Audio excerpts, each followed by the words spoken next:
रुपए का जो वैल्यूएशन है, सभी रिजर्व बैंकों को, किसी भी कंट्री की हो, उस रिजर्व बैंक को जितना सोना है उसके अगेंस्ट में करेंसी छापनी होती है, जितना गोल्ड है, क्योंकि इंटरनेशनल करेंसी गोल्ड है, आईएमएफ की करेंसी गोल्ड है। पहले कभी आईएमएफ की करेंसी भी डॉलर हुआ करती थी, लेकिन जब एक बार 1973 या 77 में रिसेशन आया तो फिर डॉलर एकदम गिर गया था, तो अब इंटरनेशनल करेंसी गोल्ड है। कोई भी संसार की कोई भी कंट्री अगर अपने यहां करेंसी छापेगा तो उसको गोल्ड के एवज में करेंसी छापनी होगी। सपोज किसी के पास इतनी करेंसी है, इतना गोल्ड है, मैं मानता हूं कि मेरी सरकार है और 1 किलो गोल्ड है मेरे पास, और 1 किलो गोल्ड में मैंने 1000 रुपए छापे, तो 1 ग्राम गोल्ड कितने का हुआ? 1 रुपए का। और एक दूसरी सरकार है जिसके पास 1 किलो गोल्ड है और उसने 1 किलो गोल्ड में 5000 रुपए छापे, तो उनका 1 ग्राम कितने का हुआ? 5 रुपए का। तो हमारी करेंसी और उसकी करेंसी में कितना डिफरेंस आया? 4 रुपए का, मतलब 5 रुपए का। हमारा 1 रुपया उस गवर्नमेंट का 5 रुपया बराबर होगा। इसलिए जो जितनी भी फेडरल बैंक्स होती हैं उनके पास गोल्ड का रिजर्व होता है, उस रिजर्व के अगेंस्ट में वो अपनी करेंसी छापकर मार्केट में चलाता है, और इंटरनेशनली मोनेटाइज होता है ये। इसलिए हमारे गोल्ड के एवज में सपोज किसी सरकार ने करेंसी ज्यादा छाप दी, उसको लगा कि मैं इनफ्लो बढ़ा दूंगा करेंसी का, तो करेंसी का जैसे ही वो फ्लो बढ़ाएगा वैसे ही उसको अपनी करेंसी डिवैल्यूएट करनी पड़ेगी। जैसे चाइना ने अभी डिवैल्यूएट करी, अवमूल्यन किया, तो उन्होंने कहा भाई अब हमारी करेंसी ये उसका रेट होगा। क्यों? क्योंकि उसने मार्केट में पैसा कम पड़ गया, उसका ट्रेड नहीं चल रहा उस कंट्री में, तो वो क्या करेगा? करेंसी छापकर मार्केट में निकालेगा। वो सैलरियां बढ़ाएगा, तो कहां से देगा? करेंसी छापेगा और सैलरियां देगा। पैसा ज्यादा हो गया, रिजर्व कम रह गया, तो पैसा ज्यादा रिजर्व कम है तो उसको करेंसी को डिवैल्यूएट करना पड़ेगा, तब वो मार्केट में चलाएगा। तो अपने इस कंट्री लेवल पर तो ठीक है, लेकिन इंटरनेशनली उसकी वैल्यू कम हो गई। ऐसे वर्ल्ड वाइड करेंसी छपती है और उसका कंपैरिजन होता है। इसलिए आज $1 की कीमत 66 रुपए अगर है, 64 रुपए, 65 रुपए, 66 रुपए, इसका मतलब है जितना गोल्ड उनके पास है उतने गोल्ड में हमने 66 गुना ज्यादा करेंसी छाप ली है अपने कंट्री को चलाने के लिए। क्योंकि इंटरनल व्यवस्था तो हमारी है, हम अपनी चला लेंगे, लेकिन इंटरनेशनली उसको चलाने के लिए तो हमको अवमूल्यन करना पड़ेगा, क्योंकि वो कहेंगे भाई करेंसी आपने ज्यादा छाप रखी, गोल्ड आपके पास कम है, आपकी करेंसी हम क्यों ले ले? तो वो हमारी करेंसी नहीं लेंगे, वो हमारी करेंसी लेंगे नहीं, और उनके मतलब की भी नहीं है हमारी करेंसी, वो क्यों? वो उनके यहां चलती नहीं है। तो क्या है? International monetary fund, IMF, international monetary fund में वो हमारी करेंसी ले जाकर एक्सचेंज करेंगे और अपना डॉलर वहां से लेंगे। तो वहां जैसी हमारी करेंसी देगा वो कहेगा इनकी वैल्यू इतनी है, तो इतने डॉलर आपको मिल सकते हैं। अब हमारी करेंसी ज्यादा करेंसी में उसको कम डॉलर मिलेंगे, तो वो क्यों हमारी करेंसी लेगा? इसलिए आपको डिवैल्यूएशन तो करना ही पड़ेगा, करेंसी की वैल्यू आपको बतानी पड़ेगी। अब जो सरकार ने जो स्टेप लिया कल परसों, उस स्टेप में जितनी करेंसी हिंदुस्तान में चल रही थी, 88 पॉइंट समथिंग बड़े नोट, 1000 और 500 के नोट थे। 88% अगर ये बड़े नोट थे तो इसके अलावा फेक करेंसी और होगी। मैं मान लूं 10% फेक करेंसी चलती हुई, 5%, 1%, 2%, ये फेक करेंसी सहित सरकार ने कहा ये लीगल टेंडर नहीं रहा, तो आप उसको एक्सचेंज कर लीजिए, आप बैंक में जाइए और नया करेंसी ले आइए। सरकार ने कहा 50 दिन का समय है, 50 दिन के अंदर आप अपनी करेंसी चेंज कर ले जाइए हमसे। 1000 और 500 के नोटों की जगह 2-2000 के नोट ले जाओ, 100 के नोट ले जाओ हमसे, या 500 का नया नोट ले जाओ। अब देखो, इसमें अगर हम ये मान लें कि 30% या 40% ब्लैक मनी है, तो ब्लैक मनी तो ओपन होनी नहीं, वो बैंक में जानी नहीं। जो करेंसी है, ऐसा माना गया कि 18 लाख करोड़ रुपया की लगभग करेंसी है। 18 लाख करोड़ रुपए में अगर हम ये मान लें कि 5 लाख करोड़ रुपया जमा ही नहीं हुआ, लोगों ने फेंक दिया, जला दिया या कुछ और कर दिया, 10-12 लाख करोड़ रुपया जमा हुआ। अब 10-12 लाख करोड़ एक्सचेंज हो गया, किसके एवज में? उसी सोने के एवज में। तो अब उस सोने में 18 लाख करोड़ रुपया छप रहा था, उसी सोने में 12 लाख करोड़ रुपया छपा। तो 30% आपके जो वैल्यू है रुपए की वो बढ़ गई, मजबूत हो जाएगा तुरंत। इसलिए 68 रुपए का जो डॉलर था वो एकदम एक ही दिन में 64 रुपए का हो गया, $4 गिरे। और अभी तो ये मुहिम चलने वाली है 31 मार्च 2017 तक। 2017 तक पता लग जाएगा कि 30%, 25%, 40% कितना पैसा ऐसा है जो ब्लैक मनी था, डिस्क्लोज्ड नहीं था।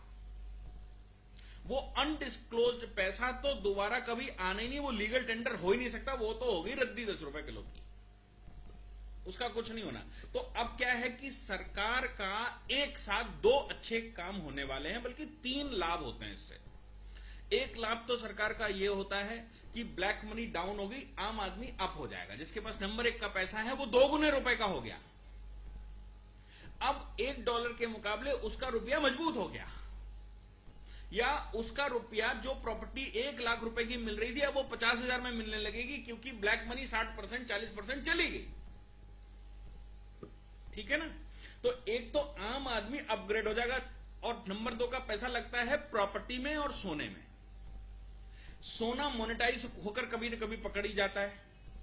प्रॉपर्टी के रेट्स का हमें पता नहीं लगता, क्योंकि प्रॉपर्टी 25 लाख की ऑन पेपर्स होती है और 1.25 करोड़ की बिकती है, जैसा ट्रेंड मिलता है लोग बताते हैं। तो अब जो 1 करोड़ रुपया है वो कैसा था?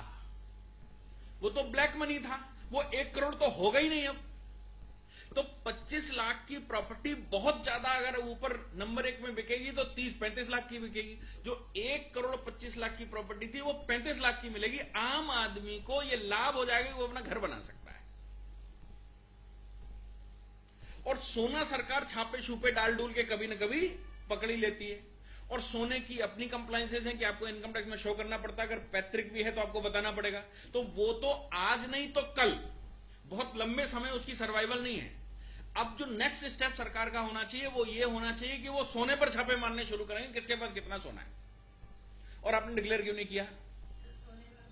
और अगर आपको सोना बेचना पड़ेगा भविष्य में, क्योंकि आज खरीद तो लोगे, लोग खरीद रहे होंगे, बेचना पड़ेगा, तो बेचने के बाद करेंसी आएगी, वो करेंसी बैंक में जाएगी, तो आपको बताना पड़ेगा कहां से लाए, और आपको वो सेल रिसीट दिखानी पड़ेगी, मैंने अपना सोना बेचा। सोना बेचा तो कहां से लाए थे ये डिक्लेयर करना पड़ेगा।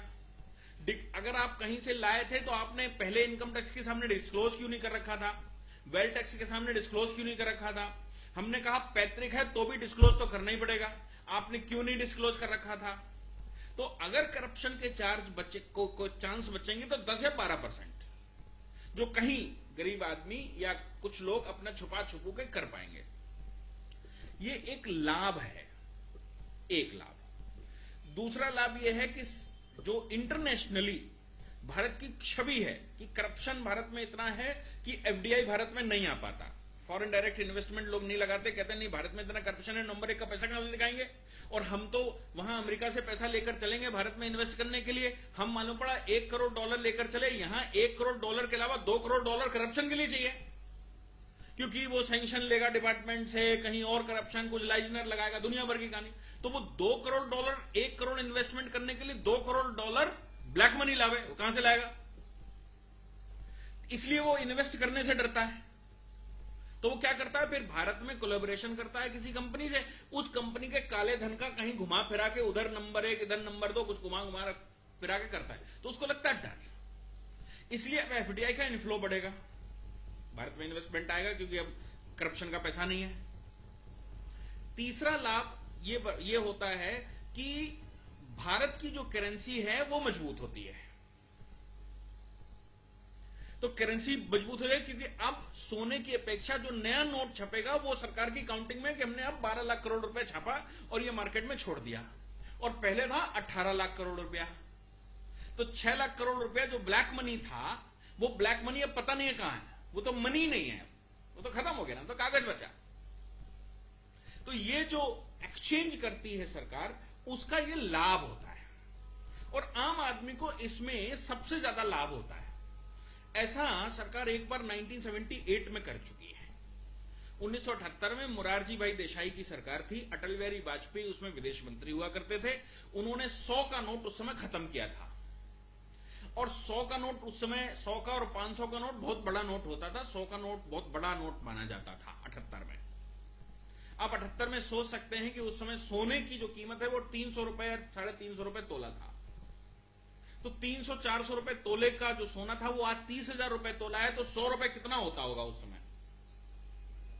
आज 500 का नोट बहुत बड़ा नहीं है, उस समय 100 का नोट बहुत बड़ा होता था। उन्होंने 100 के नोट खत्म किए थे और उसका प्रभाव मार्केट में बहुत बड़ा था। लेकिन एक बहुत बड़ी समस्या इसमें यह आती है कि जो जिनके नेटवर्क में करप्शन है, ऐसा एक 20-25% लोग होंगे जिनके नेटवर्क में करप्शन होगा, उनके करोड़ों रुपए खराब हो जाएंगे। वो सरकार के साथ निकालते हैं खुन्नस और फिर वो सरकार के अगेंस्ट में काम करना शुरू करते हैं और सरकारें गिरा देते हैं। ये कोई जो डिसीजन सरकार का है, ये आसान डिसीजन नहीं है, ये तो अपने गले पर तलवार रखकर लिया गया डिसीजन है। क्योंकि 1978 हमारे सामने एक इलस्ट्रेशन है कि 1975 की इतनी इमरजेंसी की जाती होने के बावजूद 75 से 77 इमरजेंसी में इतनी जाती हुई कि हम आज भी उसकी जन्म तिथि और मरण तिथि मनाते हैं और उसको भूलकर लोगों ने मोरारजी देसाई की सरकार गिरा दी थी और 80 में 371 सीटें लेकर इंदिरा गांधी पुनः आ गई थी, जिसने 75 से 77 तक हाथ पैर तोड़ने में किसी की कसर नहीं छोड़ी। करेंसी इश्यू ने कि जो काला धन खत्म करने की कोशिश मोरारजी सरकार की थी, उस काला धन को समाप्त करने में लोगों ने कहा नहीं, कम से कम वो काला धन मेरा था, मेरा धन तो था, मार बड़ी तो हम छह लेंगे, लेकिन काला धन तो ठीक रहेगा, हमारा पैसा तो ठीक रहेगा। तो 78 में इंदिरा गांधी की सरकार पुनः आ गई थी इसी डिसीजन की वजह से। तो कोई भी सरकार अगर इस प्रकार का डिसीजन लेती है तो ये मान के चलो कि वो अपने गले पर चाकू रखकर डिसीजन लेती है, वो बिल्कुल मौत की कगार पर खड़े होकर डिसीजन लेती है। ये सामान्य लोगों के बस का काम नहीं है। जो सत्ता के लोलुप लोग हैं, जिनको सत्ता अच्छी लगती है, जिनको सत्ता में बने रहना अच्छा लगता है, जिनको सत्ता से लाभ लेना अच्छा लगता है, उनके बस का ये डिसीजन नहीं है कि वो डिसीजन ले पाएंगे। क्योंकि इलस्ट्रेशन संसार भर के बहुत बुरे हैं जब ये गिरा। तो अभी हमको भी सबको अभी लग रहा है कि नहीं बहुत अच्छा हुआ और उस समय अप्रिशिएट किया था 78 में भी लोगों ने, लेकिन इसकी कॉन्सिक्वेंसेस दिखाई पड़ेंगी साल भर बाद। और साल भर बाद के बाद वो कहेगा नहीं, अरे करप्शन का पैसा होता तो 1000 इसको दे देते, 500 उसको दे देते, तो ऐसा कर लेते, तो वैसा कर लेते, वो होता तो ऐसा हो जाता, अब तो पैसे ही नहीं है, कहां से लाएं। बस इतना है कि सरकार अगर ट्रांसपेरेंसी में और सक्सेस हो पाई तो ये खेल हमेशा के लिए खत्म हो जाएगा। और अगर सरकार लूज रह गई तो ये करप्शन इशू, ये जो ब्लैक मनी इशू है, ये सरकार को ले डूबता है। मोरारजी देसाई सरकार के समय पर ऐसा नहीं हो पाया। इसके अलावा एक और बयान आया, उस बयान में लोगों ने कहा कि ये तुगलकी फरमान है। कांग्रेस ने कहा, आम आदमी पार्टी ने कहा, ममता बनर्जी ने कहा, कई लोगों ने कहा ये तुगलकी फरमान है। ये कहा क्यों, ये सगुफा कहां से आया? मोहम्मद बिन तुगलक ने इस तरह का रिफॉर्म लाया था वो 13वीं सेंचुरी में।